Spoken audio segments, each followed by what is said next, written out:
Bom dia, boa tarde, boa noite. Estamos iniciando mais um Evangelho no Lar, hoje dia 4 de maio de 2026 e vamos fazer o nosso Evangelho de hoje no livro Vinha de Luz, Paz no Mundo e a Paz do Cristo. A paz vos deixa, a minha paz vos dou. Não vou dou como o mundo a dar. É indispensável não confundir a paz do mundo com a paz do Cristo. A calma do plano inferior pode não passar de estacionamento. A serenidade das esferas mais altas significa trabalho divino a caminho da luz imortal. O mundo consegue proporcionar muito acordo e arranjo nesse terreno, mas somente o Senhor pode otorgar o Espírito a paz verdadeira. Nos ciclos da carne, a paz das nações costuma representar o silêncio provisório das baionetas, dos abastados inconscientes e a preguiça improdutiva e incapaz de si que se revolta no quadro de luta necessária e a manifestações do desespero doentio e das coisas sistemáticas é a fuga ao trabalho dos arbitrários, é a satisfação dos próprios caprichos e dos vaidosos o aplauso e da ignorância, dos vingativos a destruição dos adversários, dos mal é a vitória da crueldade, o de negociante sagaz é a exploração inferior, dos que agarram as sensações de baixo teor é a viciação dos sentidos, dos comilão é o oposto opulento do estômago, embora haja fome espiritual no coração. Há muitos ímpios, caluniadores, criminosos e indiferentes que desfrutam a paz do mundo. Sentes triunfante, venturoso, dominadores no século. A ignorância endinheirada, a vaidade bem vestida e a preguiça que é inteligente sempre dirão que segue muito bem. Não te esqueça, contudo, que a paz do mundo pode ser muitas vezes o sono enfermiço da alma. Busca nesse modo aquela paz do Senhor. A paz excede entendimento, por nascido e cultivado por dentro do Espírito, no campo da consciência, no santuário do coração. Então não confunda a paz do mundo com a paz do Cristo e que haja paz. Que Deus nesse momento nos abençoe, nos ilumine e traga muita paz ao coração de cada um. Vamos ver aqui o que é que o Evangelho traz. A nova era, capítulo 1 do Evangelho segundo o Espiritismo. Eu não vim destruir a lei, a nova era. Deus é o único, e Moisés, o Espírito que Deus enviou em missão para fazer conhecer, não somente aos hebreus, mas ainda aos povos pagãos. O povo hebreu foi o instrumento que Deus serviu para fazer sua revelação. Por Moisés, pelos profetas e as vicissitudes desse povo eram destinadas a impulsionar os olhos e fazer cair o véu em que o escondia a divindade dos homens. Naquela época os homens já tinham aquele negócio de vários deuses e Moisés veio para modificar e ensinar um Deus único e amoroso.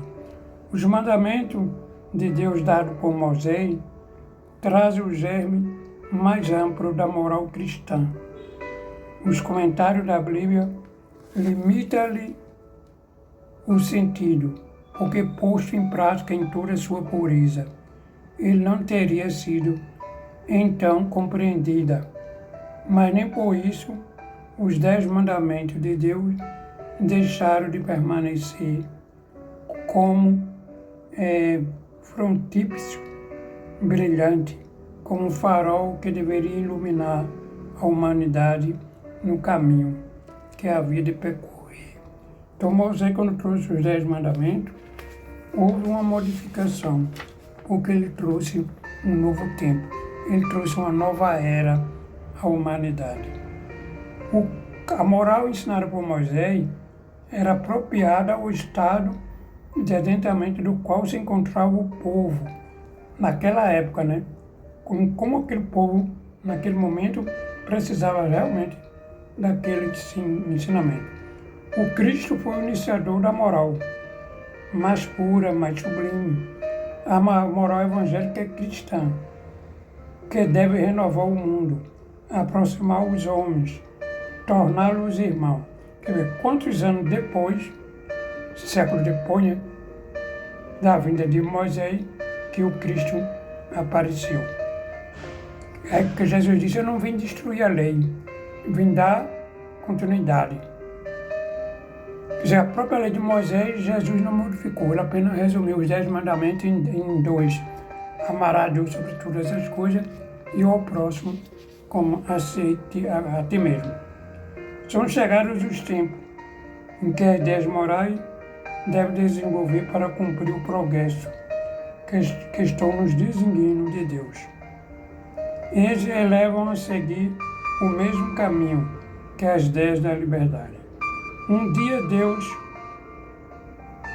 Deus, na sua caridade inesgotável, permitiu o homem ver a verdade, dissipar as trevas. Esse dia foi o advento do Cristo, depois da luz viva. O Espiritismo é de ordem divina. Em vez de repousar sobre a própria lei da natureza, crê em tudo e de ordem divina. Tem um objetivo grande e útil. O vosso mundo se perdia. A ciência desenvolvida, as espécies do que de ordem moral, tudo conduzido ao bem-estar material. Então começou por aí toda a modificação com os ensinamentos do Cristo. A revolução que se prepara anti-moral que material. Grande o Espírito Divino. A cada uma as suas missões, cada uma o seu trabalho, que vai construindo pouco a pouco. Santo Agostinho, um dos maiores divulgadores do Espiritismo, ele manifesta quase por toda parte. A razão disso encontramos na vida desse grande filósofo cristão, que pertence à vossa vigorosa falange dos países da Igreja, aos quais a cristandade deve mais. Meu Deus, perdoai, eu creio, eu sou cristão. Depois, então, tornou-se um dos mais firmes sustentáculos do Evangelho. Então, Jesus foi o maior modelo da humanidade.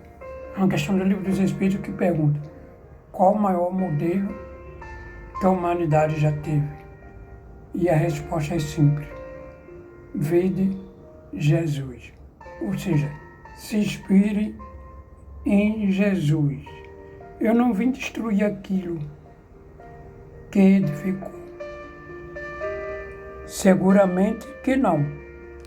Mas como tantos os outros, ele vê os olhos do Espírito, o que não via como homem.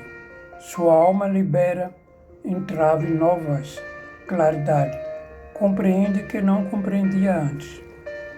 Nós, à medida que vamos nos evoluindo, que vamos nos aproximando mais dos ensinamentos de Jesus, vamos compreendendo melhor e nos tornando melhor. Sob todos os pontos de vista, estamos cada vez melhor. Nós estamos aqui para progredir, avançar espiritualmente. Que a paz de Cristo nos abençoe, nos ilumine hoje, agora e sempre. E continue conosco. Que Deus seja louvado hoje, agora e sempre.